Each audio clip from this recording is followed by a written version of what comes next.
welcome everyone today. My name is David Ginn, and I was the technical program manager for a recent sprint where we worked through implementing the Azure OpenAI service with our FhirBlaze project. A little bit of a background about FhirBlaze. We'll link the GitHub repository to it at the end, but this is a MVP of a Blazor WebAssembly application that our team, the Emerging Opportunities team, had built to interact with HL7 Fire data via RESTful APIs and kind of be able to show results, show patient data, et cetera there. One of the problems with interacting with this format is that it can be difficult to write the queries, and it would be extremely time consuming if we wanted to build a UX that showed every possible type of patient query that we could do. And so many times it's just like very basic filtering data that we've shown on there. So what our team had kind of thought of is, could we take this new Azure OpenAI service, which we'll link to this at the end. It's a new GA service on Azure. It's our implementation of GPT-3. But could we take this service and pass data over to it and have it return back valid Fire queries to us? So after playing with it in the OpenAI Studio and showing that,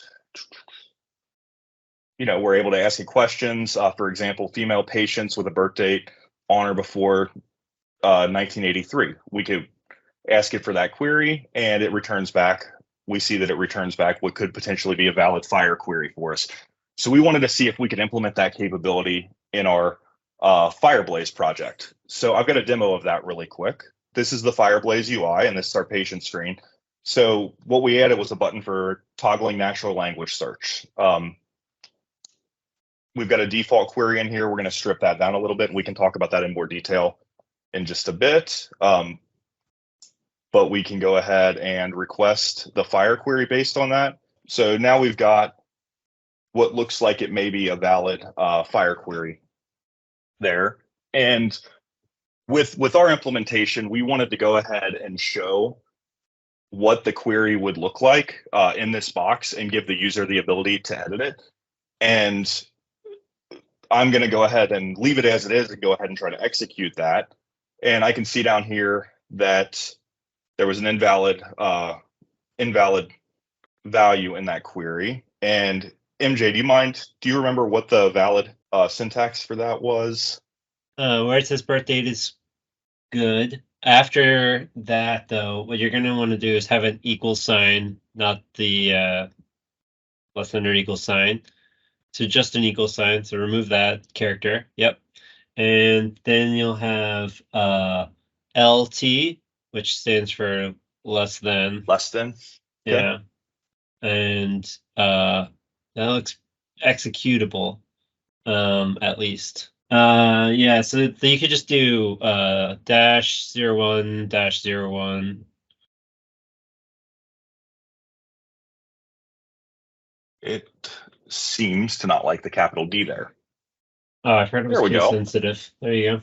So yeah, the Fire queries are case sensitive. So you can see we didn't get perfect results here, but we were able to get some semblance of a Fire query that we were able to execute and get back a patient list. So we found 8 patients in here that have a birthday, or that are female and have a birthday before 1983, before January 1st, 1983. Again, we wanted to make it so we could manually edit these queries because they're not perfect today, but every day this model's growing and learning, and they're adding additional AI models, so that hopefully as the tooling progresses, we can get better and better Fire queries here. For our particular implementation, we use the Text DaVinci 002 model. That's just one of the models that are available in the Azure OpenAI service. You can see there's a pretty big drop down here of different deployments that are available. I've got my already deployed models down here. We chose this model because it was one of the ones available to our region. And from our testing within the portal, it seemed to generate some of the better results. And then what we're doing is, so that we can have like kind of a true natural language search, we would expect the user to just say, I want all females with a birth date on or before 1983. But when we send that request over to the OpenAI service, we are pre-pending some text to that, similar to what I have here. So generate a Fire v4 query for and then whatever the natural language that the user had put in there. And what I think is really neat about this solution is as I had mentioned before, is it would take an extremely long time to code up every possible UX scenario for searching for patients. And we were able to, from conception to implementation, have this completed in less than a week. Really, it was about 3 days worth of software engineering work to get these changes implemented into our FhirBlaze project, build an API that interacts with the Azure Open API service, and get these results back. There's some great documentation out here, and we'll provide the links to all of this at the end on how to interact with the OpenAI service over RESTful APIs, and just the service in general will provide. Again, it is GA now. You do have to apply for the service, so it'll take sometimes a few days to a week to get access. And there's definitely some challenges we ran into with the service. Again, it's not generating perfect queries every time. There's some tweaks that you can do to get more consistent results set. But you can see we saw 3 or 4 different responses in asking for the same fire query. And the model doesn't have all of the possible fire combinations just because of the date and the training data that's available to it. But again, we kind of expect that to grow over time. Again, so just to kind of talk about this. So within a week, what we were able to do is take the Azure OpenAI service, integrate it with FhirBlaze, which was an open source project that the Emerging Opportunities built in Blazor WebAssembly, and generate a natural language search for our FhirBlaze project to be able to search for patients based on any criteria that we have stored within that HL7 fire data. Any questions from the team or any comments from the team? I'd say one thing we've learned, at least with this version of the model, is that we explicitly ask for a birthday on or before a year rather than asking for an age, because we get inconsistent results with it knowing what date it is today.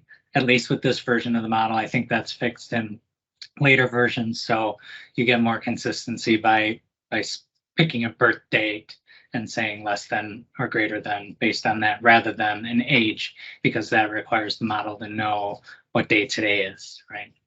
So that's one tweak that we've done in, coming up with a good query that gets good results. Yeah, that's great feedback, Chad. That is definitely something that we ran into multiple times in our initial data set that we were trying to look for. We were looking specifically by age, and as you can see, this definitely gave us a better result here. Another thing that I'll bring up is that we've talked about adding this in the future, is changing it to be more consistent in terms of the output based off of the way that you can configure your requests to the OpenAI service. So that will have impact, especially if you start asking about things like diagnoses on patients. So that way you'll always get the same coding back. The coding is probably the thing that will be more of a challenge in terms of getting the query that you're looking for, but it'll at least get you syntactically close to a reasonable fire query, and then you can always look up the coding that you're specifically interested in for the diagnosis or condition or observation, depending upon what fire entity you're searching against. I think that's a great call out, MJ, because I think what we really learned is even though the queries aren't perfect, it still can save a significant amount of developer time in what can be a relatively complex format to query for patients in. Well, if that's it, thanks everyone for joining today for our quick demo of our OpenAI integration with FhirBlaze.